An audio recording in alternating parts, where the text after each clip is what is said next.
All right, fresh off winning a majority in the House, Republicans are putting a spotlight on Hunter Biden's business dealings and its ties to the big guy. This is an investigation of Joe Biden, the President of the United States, and why he lied to the American people about his knowledge and participation in his family's international business schemes. National security interests require the committee conduct investigation, and we will pursue all avenues that have long been ignored. All avenues. GOP Congresswoman Nancy Mace sits on the House Oversight Committee. She joins us now.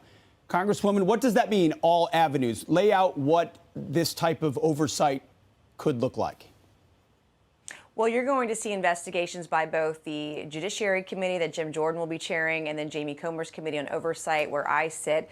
We hadn't had any due diligence or investigations when this story came out 2 years ago. In fact, the FBI, as we now know, told social media companies to bury the story a few days before an election.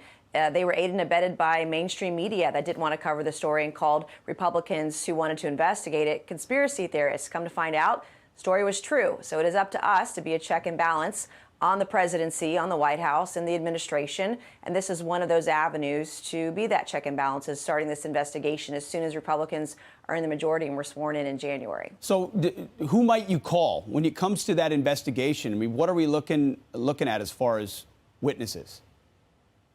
Well, the beauty of the subpoena is we'll be able to call anyone that we want. And I voted in favor of protecting the subpoena last year for folks on the Oversight Committee. I think anybody is on the table right now. I would love to see the FBI come into the Oversight Committee or Judiciary and tell us why they told media to bury the story. That's a start. I would like to see some of Hunter Biden's business partners come in and talk about the big guy and his involvement. What did it mean when they gave keys to the office to Joe Biden and others, including folks aligned with the Communist Party of China? We have a lot of questions, and I think all witnesses should be on the table for these investigations. What do you say to the White House? They put out a statement dismissing this, saying, this is just the Republicans playing politics. What do you say to them about how significant this is?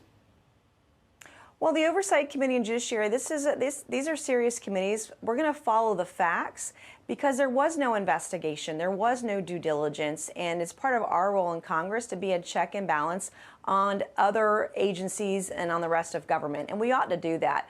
One of the things that we need to look at is why federal agencies, and it's not just the FBI, why are they censoring stories? It's not just Hunter Biden, it's the origins of COVID. There are many other stories that they have tried to bury over the last 2 years, and we really ought to get to the bottom of it. And I hope that this is just one of many investigations that Oversight is going to be conducting over the next couple of years.